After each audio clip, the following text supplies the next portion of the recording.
smell that. They grabbed a decade of decadence by the tail. I drank a lot before, during, and after. And gnawed their way into hairband history. I mean, we all pretty much were Elvis and John Wayne with guitars on. In the 1980s, Ratt sold millions of records and bagged almost as many female fans. It was unbelievable. I'm sure I stuck my out too many times. I walked in one day and said, you know, this place smells like a boat. Now with never-before-seen footage. Yeah. Oh, wasted last night. Threw up in the ashtray. And exclusive outtakes. I'm feeling off balance out there. Witness a hard-working rock band's hedonistic heights. Panties and bras and sex toys hanging from the ceiling. In horrific lows. I opened the door, and there's Robin with a bottle of vodka upside down, just bubbling up. And in one of the last interviews with doomed guitarist Robin Crosby, revisit the moments where it all went tragically wrong. I certainly handed over my life to the devil. I think he thought he was invincible. It's time to go round and round with Ratt. We realized that, you know, we probably really don't like each other very much. Here's Bobby bumming out. This is the story behind the music. Everybody was on their own planet, and there was no coming back. Come on, buddy.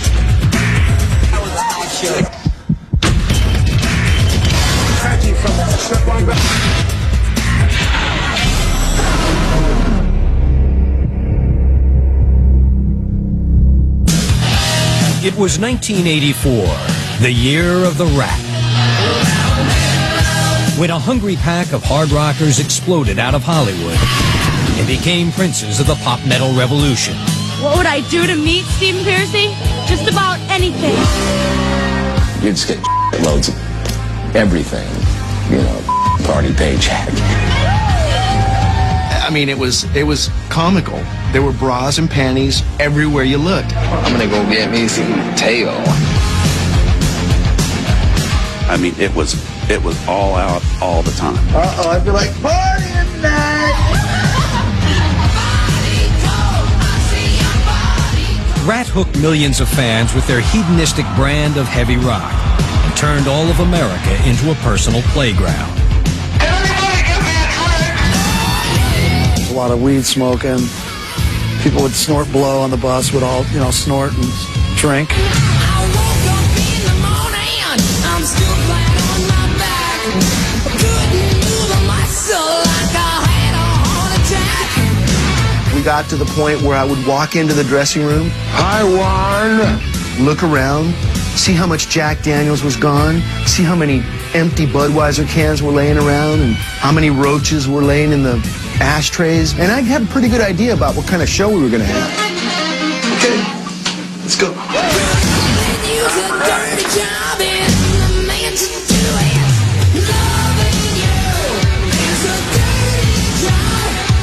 Not long after taking it to the limit, Ratt went over the edge.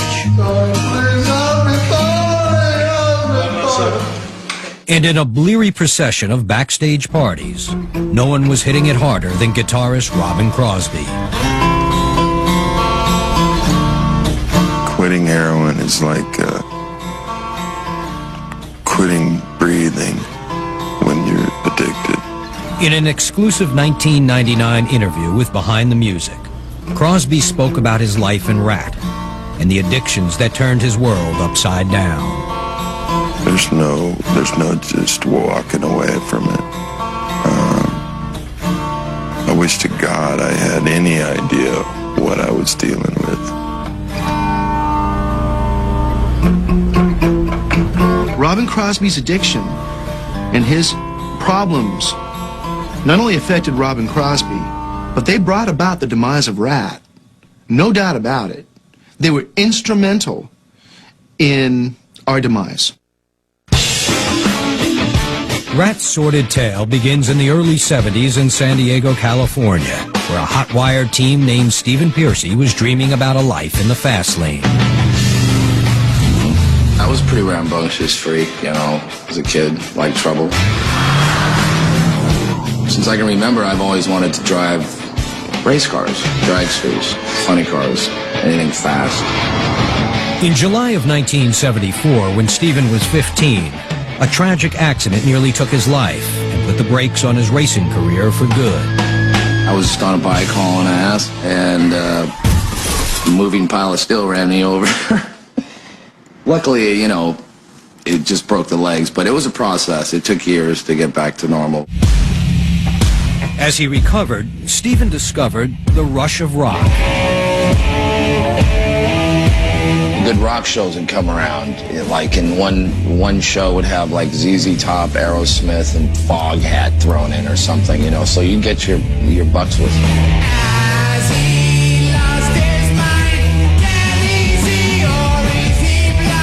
So I was out constantly seeing these bands, you know, with a pocket full of weed, a pack of papers, you know, bit of acid, and you're off and running, you know.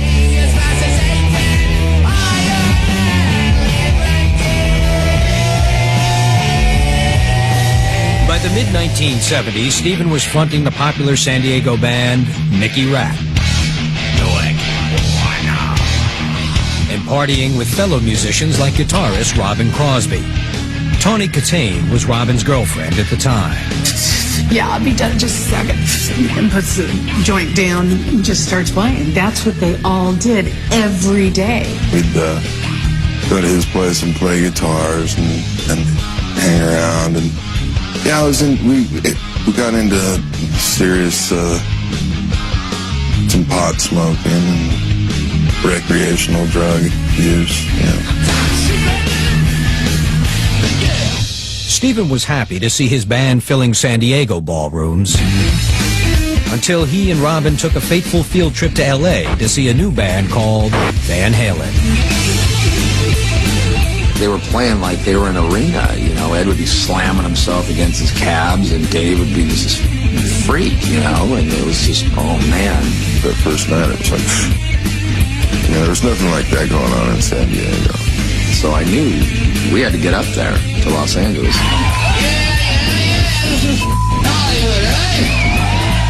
By the fall of 1981, Stephen had shortened his group's name to Ratt and had recruited Robin Crosby and another San Diego guitarist, an 18-year-old whiz kid named Warren DeMartini. He's like, hey, you want to come up to L.A. and play in Ratt? You know?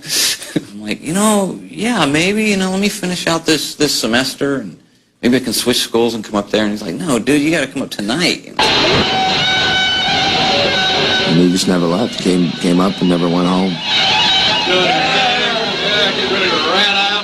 Ratt was filled out by bassist Juan Crucier and drummer Bobby Blotzer.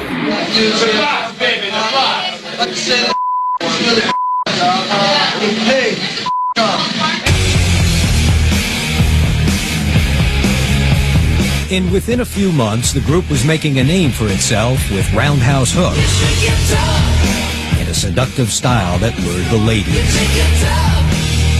Everybody in L.A. is all, you know, hell-bent for leather. And we knew we didn't want to alienate the girls, right? Let's fashion rock, fashion metal. Early Ratt cards would say fashion rock. We wanted to entertain you, and we wanted to look like rock stars. They were dressed a little differently than everybody else. Their hair was perfect. We weren't New York Dolls or Motley Crue. We were Elvis and John Wayne with guitars on. And when the shows were over, Ratt raised hell in Hollywood. Hello?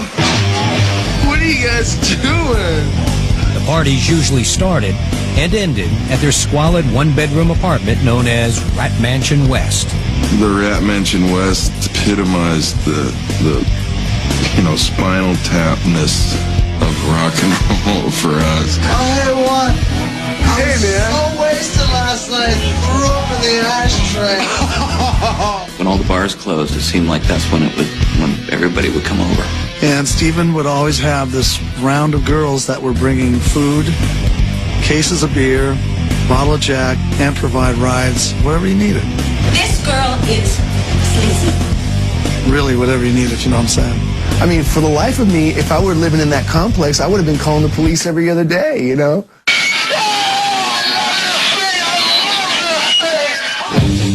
In the summer of 1982, Motley Crue hit the big time. Soon, record labels were scouring the Strip in search of the new crew. But while scores of big-haired bands landed deals, Ratt was left without a nibble. It was sort of becoming like, wow, is anybody going to sort of bite on this? You know, Why aren't we signed? You know, we're a good f***ing musical band. We can play, you know, and we've got good songs. In the fall of '82, Ratt finally found a believer in indie label owner Marshall Burl. Not only did I see 5 great-looking guys that were really into style, they were good songwriters. They had great hooks, had great songs, and that really turned me on. Burl signed the band to his Time Coast Records label. And in May 1983, Ratt and Roll was unleashed with a 6-track EP. It blew my mind. It was like, what is this? Literally, every song was killer. That EP was selling a lot of copies. So all the labels that were, you know, saying you to Ratt before, now we're coming to the table.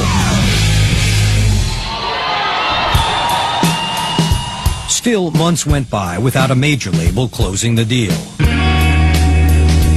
So in July of '83, Burl arranged a showcase for the band at LA's Beverly Theater. I had this feeling that was kind of the last chance, because I think most other labels had seen this already. And it was, I remember the feeling going on stage for that gig was that it's this or nothing. We know you guys from Hollywood, you know, you're kind of like, check things out just a little bit, right? Before you it, right? And that night, the president from Atlantic Records came backstage and said, "How would you like to be with us?" And we were like, that's good enough for Led Zeppelin and the Rolling Stones. I think it's good enough for us, you know. What's the intro you're going to do, Robert? In the fall of '83, Ratt began recording their major label debut. They'd soon be the toast of pop metal, but their hits would come with a hellacious hangover. You better dance with your eyes. Next, non-stop partying puts the hurt on Ratt.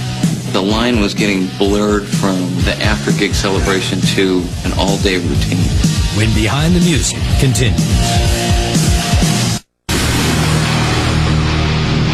After years in the rock trenches, Ratt had the tightest riffs and the biggest hair of any band on the Sunset Strip. In the fall of 1983, they finally entered the studio to record their debut album, accompanied, as always, by a horde of women. Good night. See you next week with a brand new show, kids. I think the ladies were always a distraction. A serious distraction. I'm gonna go get me some tail. And there were a couple times where we'd be working on vocals and it would be like, "Where's Steven?" Split or something? Is he on the phone? I don't know. I thought he was here.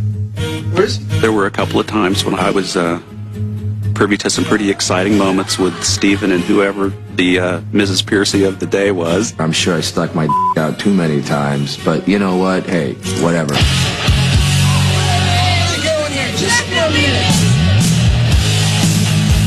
As the sessions wound down, the band found itself short of songs. So bassist Juan Crucier quickly penned 2 new tracks, including the blistering screed, Lack of Communication. But when Stephen Piercy laid down the vocals, his tweaks to the tune were less than welcome.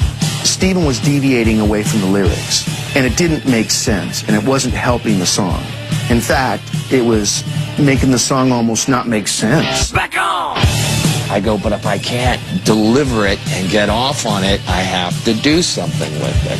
He was a lead singer, and in his opinion, what he sang was strictly up to him, and he took the lyrics and tore them up in my face and threw them in the trash can. At that point, I knew that him and I were going to have problems, big problems. Despite their troubles, Ratt screamed out of the cellar with their debut album in March of 1984. The record quickly crawled into millions of homes, thanks to the pop-friendly single Round and Round, in a video that made Ratt stand out in a crowded rock pack.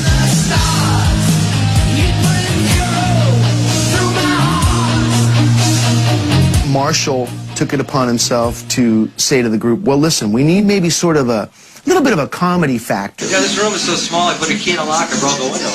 I went to my uncle, Milton Berle. I'm giving you a space so you can cut back and forth. Okay. I know exactly what I'm doing. Okay. And told him that I had an idea about a video. Wait a minute, wait till I get concentrated. MTV had just started really taking off. When the video came out and started getting heavy rotation on MTV, and then the album went platinum within 10 or 20 weeks. Then all of a sudden we had some semis and staging, and we were out headlining arenas.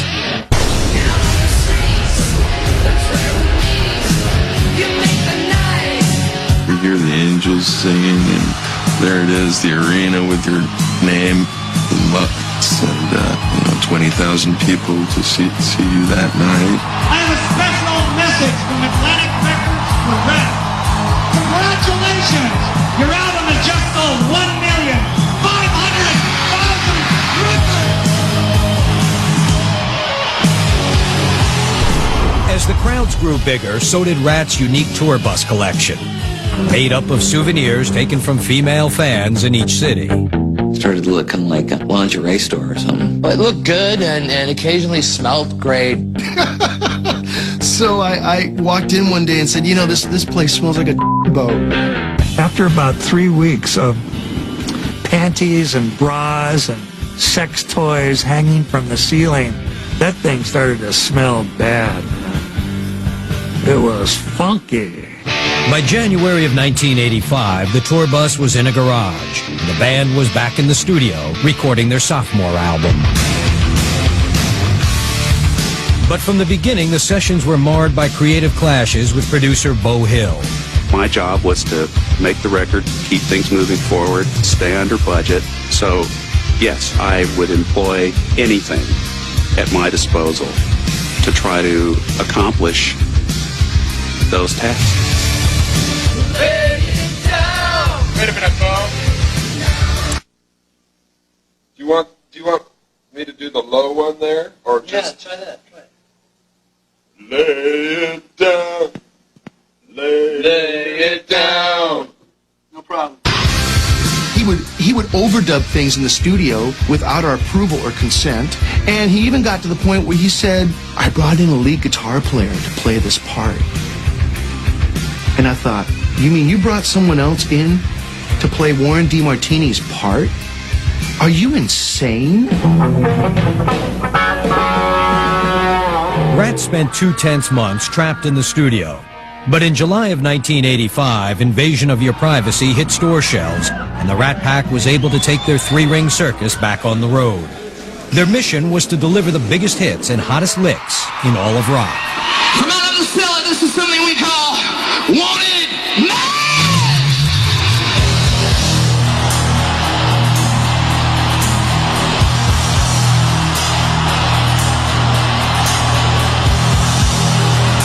I always wanted to put on the best show I could ever put on for each audience in every city. So knowing how difficult it is to maintain a strong level of performance from day to day on the road, most of the moves that I would do were repeated every night. We would always think Juan totally was overdoing everything. You know, we had all these names for his moves. We had the gyrocopter, the dive bomber, the spinning top, the Wanderland, wandering around, where am I, kind of. Funniest one was the one where you flipped the bass all the way around your body, you know. And this one night, the bass just came off and just flew over the drums and just like almost out of the arena. It sounded like someone picked up the building and dropped it down. The shows lasted only a few hours, but the party never ended.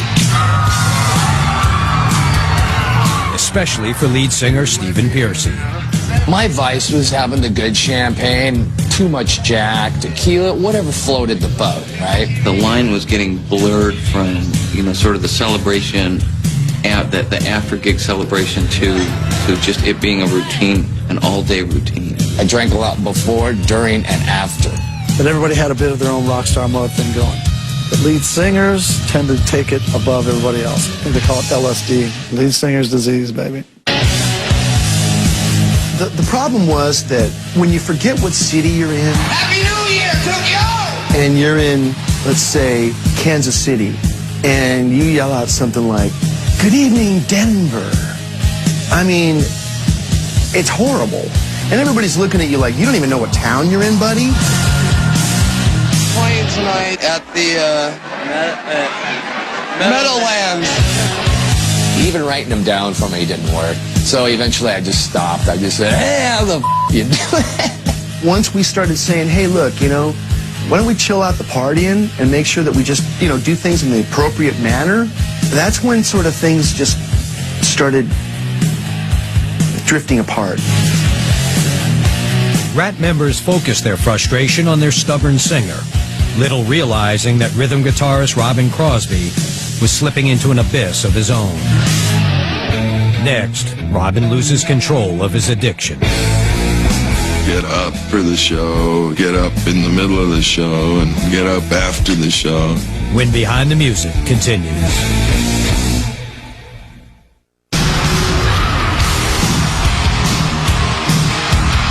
By the end of 1985, Ratt had amassed millions of followers with their hook-heavy headbanging and live shows that were nothing short of incendiary. They had like the full stage production, you know, the drum solo with the six-pack of beer coming down from the rafters, and, you know, Blots out there cheering the crowd on.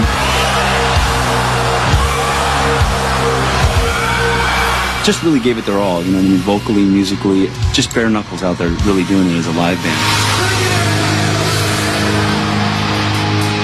But despite the band's onstage skills, tensions within the group slowly turned their concerts into battlefields. There was a lot of discontent with the performances. Bobby would try to work with Stephen on maybe having a couple things to say in between the songs. Bobby sort of became Stephen's little critic. We've got a little snarl. And Stephen would get frustrated. Shut up, man. I can't be creative. And Bobby would get upset, and spit flew through the air, some nasty vibes. Rock and roll is a dangerous profession. It's probably, on a per capita basis, the most dangerous profession in the world. As Stephen and Bobby fought it out in full view of their fans, another drama was unfolding within the band. More and more, Robin Crosby was being overshadowed by Warren DeMartini, who'd emerged as a full-blown guitar god.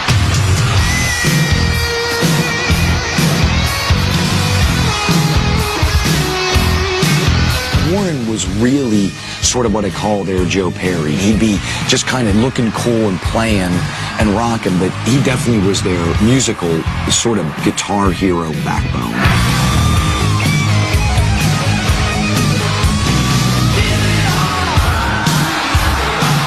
Sometimes, you know, there were moments of difficulties when I would have to say, Robin, look, I just don't think it's happening. Let's let Warren do this one.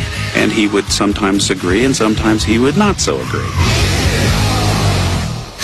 I went from being like the leader of the band, my nickname was King. Everybody looked at me for everything. What do we do now?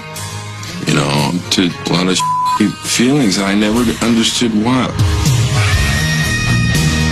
Humiliated by his diminishing role, Robin secretly nursed his broken ego with copious amounts of drugs and alcohol. Robin was starting to pull away from the band. Robin just opened a beer. Hey.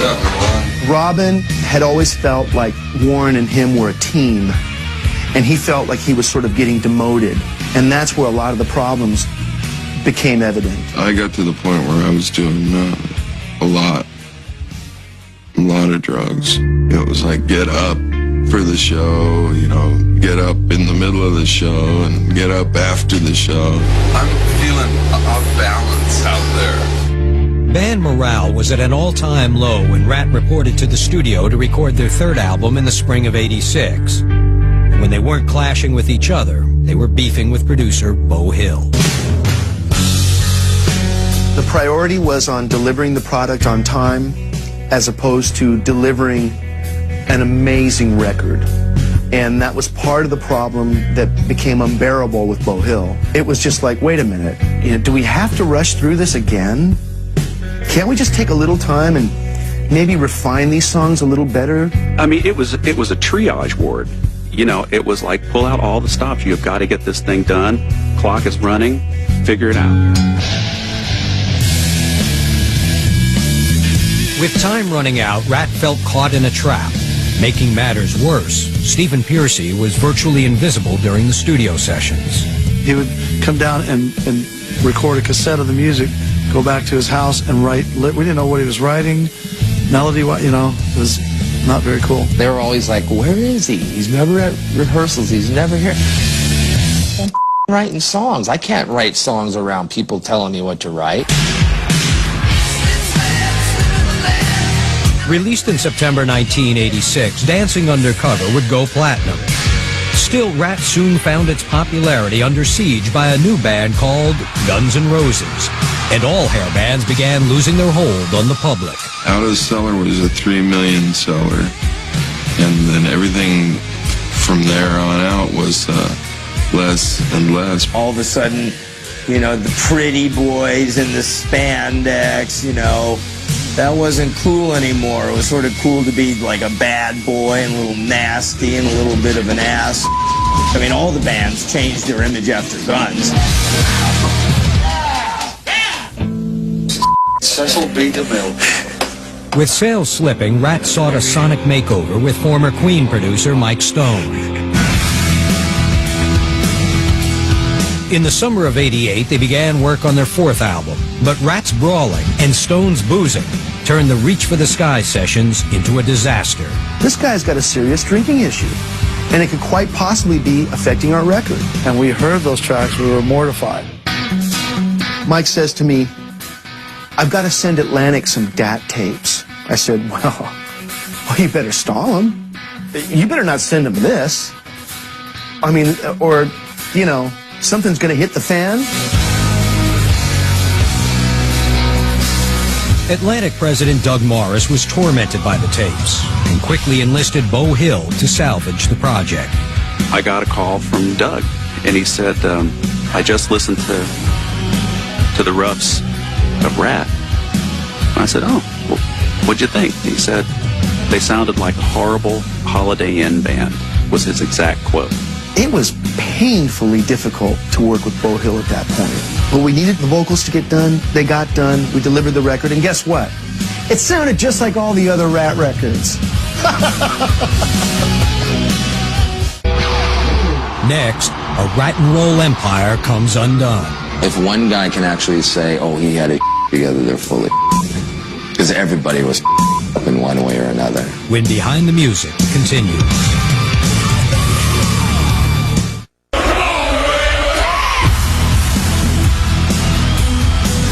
Ratt rolled through the 1980s with a vengeance, piling up 4 platinum albums and filling arenas around the globe.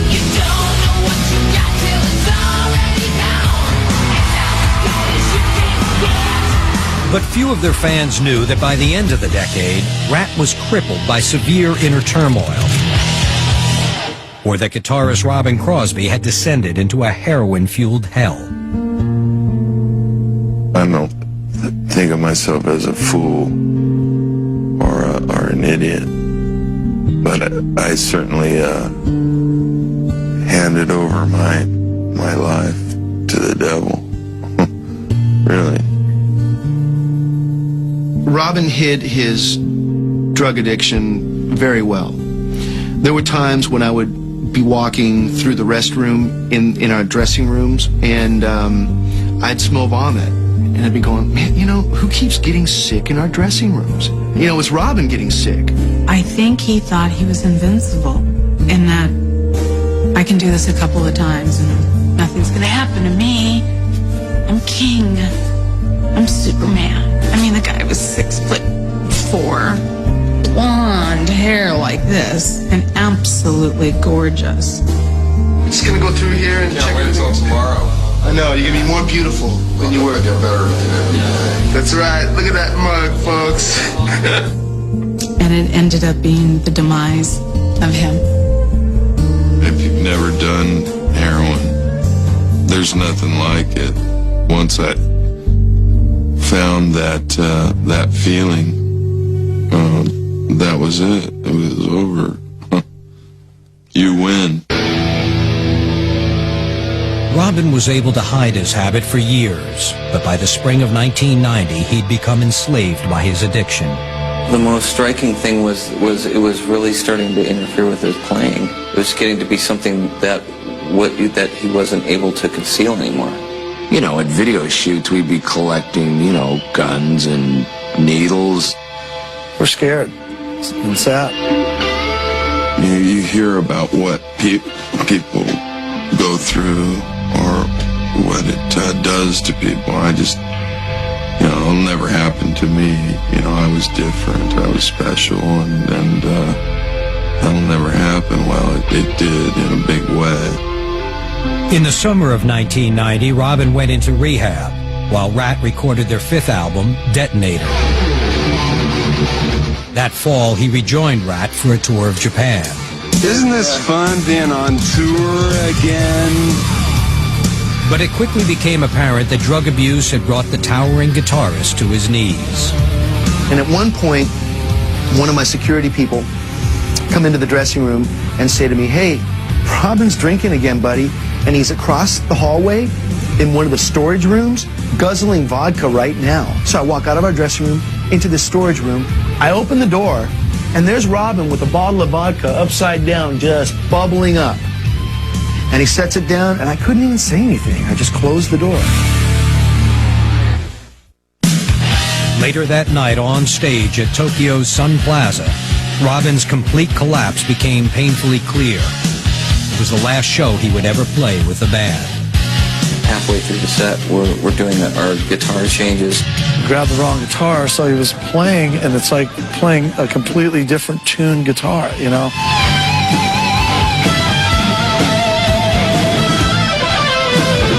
just sounded like, the end of the world. And I turn around and I look at Warren and Steven and Bobby, and they're all looking over at Robin.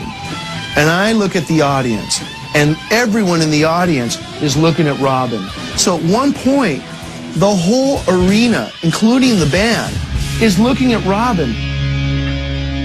And that's when I knew that if something didn't change, it was the end of Ratt for Robin. I felt terrible at the time.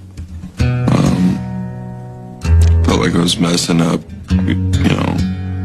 my baby. Because it was my baby, Steven and mine and Warren's dream. The band recruited former Scorpions guitarist Michael Schenker to replace Robin, who was sent back to the U.S. for another round of rehab. We were sort of scared because we didn't know what to say to him, and we didn't know how to help him. That was kind of the thing where we thought, we need to do this for his own good. It didn't, help things. He got worse after that. The band stayed on the road, but their brand of hair metal was suddenly obliterated by the revolutionary riffs of grunge rock. By the time the tour hit the States, Ratt's concert devotees were dwindling by the hour. Hey, we're all the people. We're pulling in 5, 6, 7,000 people in these 13, 15,000 seat arenas, which was starting to really wear on everybody. The second I heard Nirvana and Temple of the Dog and all that, I was like, time for to change the channel for a while. By the time the tour ended, the tension had become unbearable. Ratt owed Atlantic Records one more album, but in February of '92, Stephen Pearcy abruptly quit the band. If you don't like the people you're working with, don't work with him. I mean, I know why he quit, because, you know, we couldn't stand each other at that point. Everybody was just fried. I don't know how else to put it. So if one guy can actually say, oh, he had his together, they're fully because everybody was up in one way or another. Whether you were in your happy marriage or on your happy dope, or like me, happy I don't know. Everybody was on their own planet, and there was no coming back. The timing of that couldn't have been worse, because it triggered, you know, just all kinds of peripheral problems with our contractual agreements, you know, which wasn't really that much further off. Not only did the band explode and fall apart, but all of a sudden, I go from having a way of making a living to absolutely nothing. It was unbelievable. Ratt's split put the entire band in a financial freefall. But Robin Crosby had already hit bottom. I got to the point where I had a $500 a day habit. He called me up one day and needed some money. I'm like, look, I'll give you $100, $200, whatever, just here, you know. He was crying and he was barefoot and he had sores on his feet and on his hands and stuff. I felt sorry for him, you know. It seemed that things could get no worse for Robin, but in the summer of 1994, they did. So I called him. Hey, what's going on, Robin? How you doing, man? And he goes, well, you know, not too good. And I go, what's wrong? He says, well, I've been diagnosed with HIV. He thinks that maybe what happened was he somehow used a needle that he thought was clean that wasn't. What I've been through is the worst. The worst. You know, limousines and then the Plaza Hotel and the Forum and the Madison Square Garden to a little shack in North Hollywood is a real hard pill to swallow.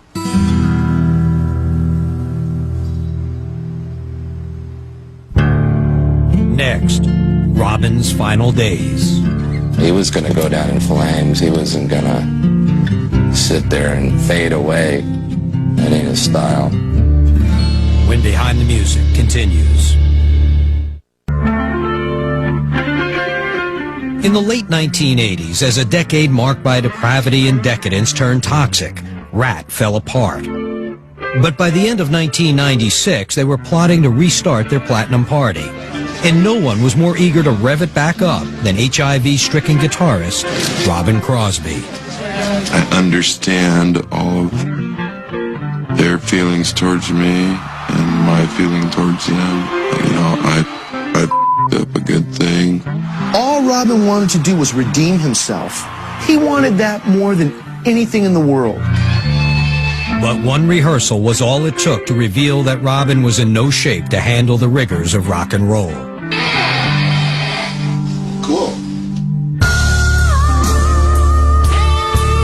I knew right then he couldn't play. I was like, ain't gonna happen. And that's being nice.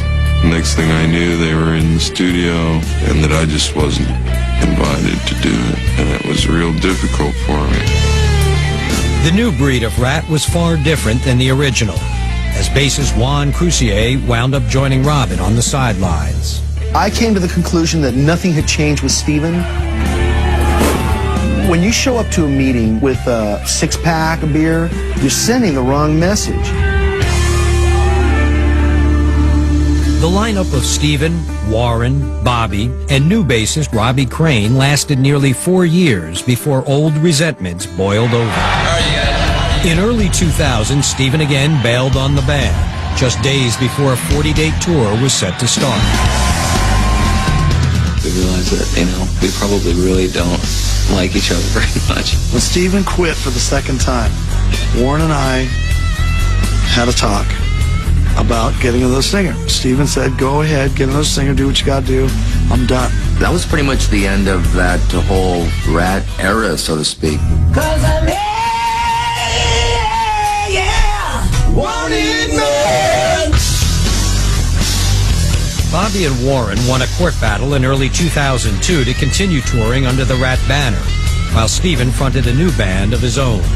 But as the Ratt ringers hit the road, Robin Crosby lay destitute, fighting for his life. He felt very betrayed. He was very lonely.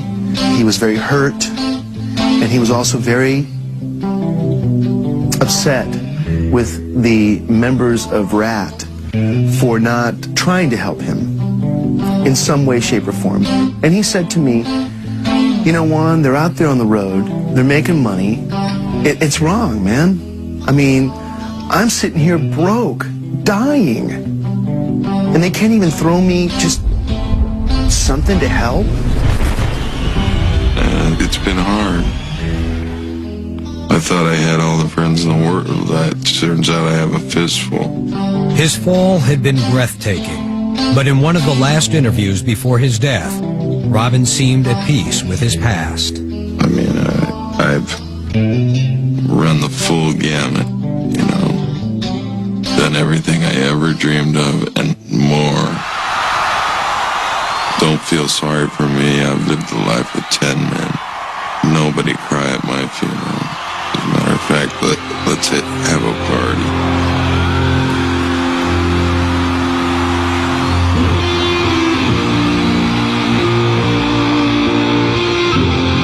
On June 6, 2002, Robin Crosby died at the age of 42. Not from AIDS, but from a lethal injection of heroin. He was constantly in the mode of, I can do this. I'm gonna make it. That ego, that machismo, the same thing that got him to become a rock star is exactly the same thing that killed him. He was going to go down in flames. He wasn't going to fade away. That ain't his style. Robin's death marked a tragic end to an era that reveled in its excess. A time when millions of fans around the world went round and round to the righteous riffs of Ratt. I remember 18,000 kids singing Round and Round. It was deafening. And I mean, I just sat there with my mouth open, and it was just like, oh my God, you know, we really, rightly or wrongly, we, for one brief moment, touched all these kids.